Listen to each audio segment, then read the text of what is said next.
Años entra porque por encargo del jefe máximo se crea el PNR, que por cierto estuvo de fiesta el domingo, 89 años, y de 1930 a 32 está Pascual Ortiz Rubio, y de 32 al 34 Abelardo L. Rodríguez. Ahora sí, ya ubicados en fechas, en el contexto del maximato, el jefe máximo Plutarco Elías Calles con Abelardo L. Rodríguez es su último bastión, por decirlo de alguna manera, y me quedó pendiente Damián Cisneros, Yupi 5, Amer Ola, Araceli Rojas, Hugo Rodríguez, Juan 026.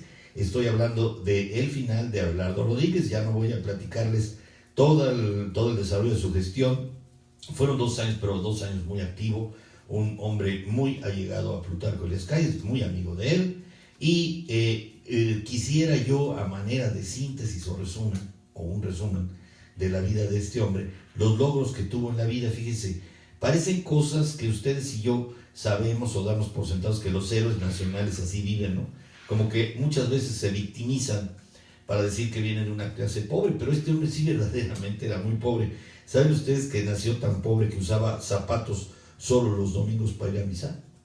O sea, ¿cuál de ustedes, quiénes de nosotros pensaríamos en una pobreza tal que no tuviéramos zapatos más que para usarlos el domingo, porque si los usábamos diarios se gastaban y ya no tenía otros?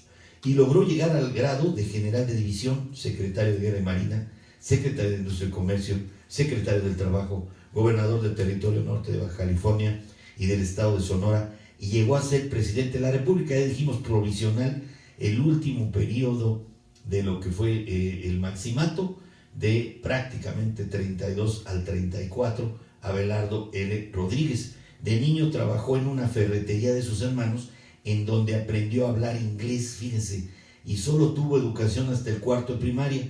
Entró y escaló rápidamente dentro de las Fuerzas Armadas por su carácter, inteligencia y valentía. El gobierno federal lo nombró representante en el territorio de Baja California, inició más de 80 empresas, participó en 126 empresas, impulsó y fue un gran promotor en la educación, ayudando a formar la Universidad Autónoma de México, fomentó misiones culturales para educar a los pobres, formó la Fundación Esposos Rodríguez para becas para la educación de los jóvenes, que todavía está vigente. En la industria financiera creó la Nacional Financiera, el Consejo Nacional de Economía, fundó el Banco del Pacífico, Banco Mexicano, el Banco Mexicano del Occidente y Crédito Central Mexicano. En la industria pesquera, la industria con mayor importancia en Baja California, en su tiempo, compró una planta empacadora abandonada y terminó formando un grupo con 7 empresas de ello. Un hombre visionario y más dedicado a la iniciativa privada. Quiso llevar muchos de los conceptos de la iniciativa privada, de productividad, de aliento al trabajo, de previsión general, ¿no? Pago de prestaciones justas, y eso lo lleva a un terreno de lo público. Compró esta planta, ya les decía, formó con 7 empresas un grupo, formó Astilleros Rodríguez, cuyo legado es hoy el astillero con mayor importancia en México, en Ensenada. En la agricultura se dedicó a aumentar la economía nacional por medio de la creación de fuentes de trabajo y desarrollo de la industria. Primero en México en haber repartido utilidades a sus empleados y trabajadores. Ahí lo tienen, les digo, de lo público, ya tomando como base o fuente, realiza cambios importantes, pero la fuente principal era su trabajo en la iniciativa privada, porque era un gran promotor, y no nada más eso, sino consolidaba empresas, o empresas quebradas las hacía funcionar. Entonces es un gran administrador. Ahora que estamos tocando los temas de administración, mi querido David, es un buen ejemplo de lo que hace un administrador: armonizar en su tiempo, en su medida, en su forma, estas industrias en lo particular y llevarlas al ámbito de lo general, en lo público. En la industria de la aviación abrió una fábrica de aviones en Tijuana, en aquel entonces conocida como Zaragoza, donde se produjeron 3 aviones. El Baja California 2 fue el segundo avión producido y primer avión en lograr un vuelo de Mexicali hasta la Ciudad de México. Te saludo, Enrique Sesma, te volví a ver en Televisa, allá en Mexicali. Te mando un fuerte abrazo, querido amigo, te recuerdo con mucho cariño. Hasta la Ciudad de México sin escala y posteriormente a La Habana. luego a Panamá y tocando varios países centroamericanos antes de iniciar su regreso. Fíjense cómo a Abelardo L. Rodríguez no se le hace justicia, porque es un presidente paliducho, pues.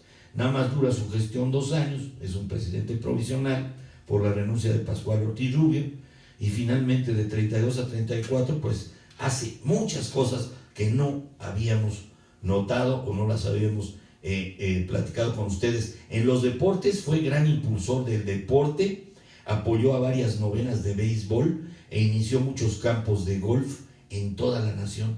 En las artes impulsó a la industria cinematográfica, abriendo varias productoras y estudios, distribuidora de cines independientes, teatros nacionales, y acuérdense que como presidente, como bien se los dije la vez pasada, inauguró el Palacio Nacional de Bellas Artes. Acuérdense que fue, ya como resumen, presidente de los Estados Unidos Mexicanos del 32 al 34, gobernador del estado de Sonora del 43 al 48, secretario de Guerra y Marina de México en el 32, secretario de Industria, Comercio y Trabajo de México en el 32, y gobernó al territorio de Baja California del 23 al 29. Ahí tienen al gran Abelardo L. Rodríguez, desaparecido por allá en la época de los 60, pues era yo todavía muy pequeño para acordarme de esa muerte. Tengo más presente a López Mateos, tengo más presente a Luis Cortines. Él fallece el 13 de febrero en 1967 en La Joya, Estados Unidos.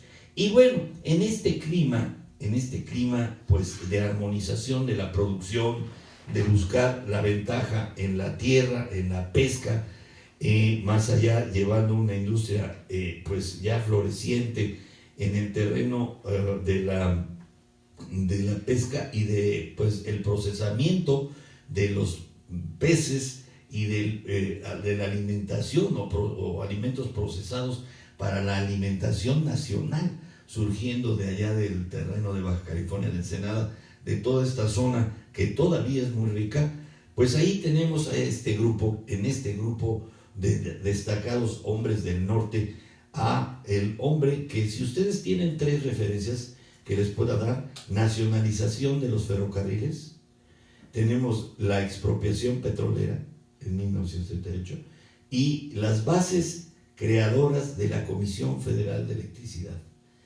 Si yo les digo que la CTM empieza a tener efectos muy fuertes con Fidel Velázquez, si les digo que fue creador de la Confederación Nacional Campesina y que le dijo a Morones, junto con el jefe máximo de la revolución, acuérdense que Morones era el brazo fuerte de Plutarco Elías Calles, porque Morones llevaba el movimiento obrero, y que lo hereda de Fidel Velázquez, igual que cachabotos como Luis Napoleón Morones en la época de Plutarco Elías Calles. Así fue Fidel Velázquez todavía hasta la época de Ernesto Zedillo Ponce de León.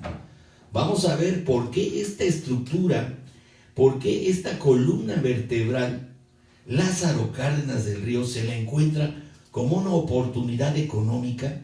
Y fíjense que sin querer queriendo, como diría un personaje de la televisión, que todavía a las 3 de la tarde me permito verlos a veces, el Chavo, sin querer queriendo, Lázaro Cárdenas del Río se encuentra con un festín político impresionante.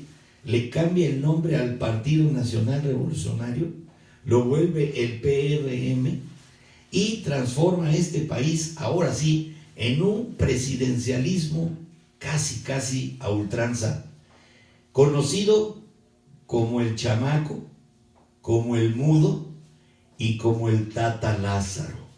Ahí les estoy hablando de un cuasi padre de la patria del México moderno, que realmente de moderno ahora, todo lo que no sea siglo XXI, pues ya suena viejo. Pero acuérdense que había que fincar sobre las bases de lo realizado en la Revolución Mexicana. Había que dejarle claro al campesinado, a los obreros, a los trabajadores, que había un presidente que los cuidaba. La concepción del ejido como tal, es decir, después de que los latifundios habían ya desaparecido y se hizo la reforma agraria, Ustedes saben que vino el reparto de tierra.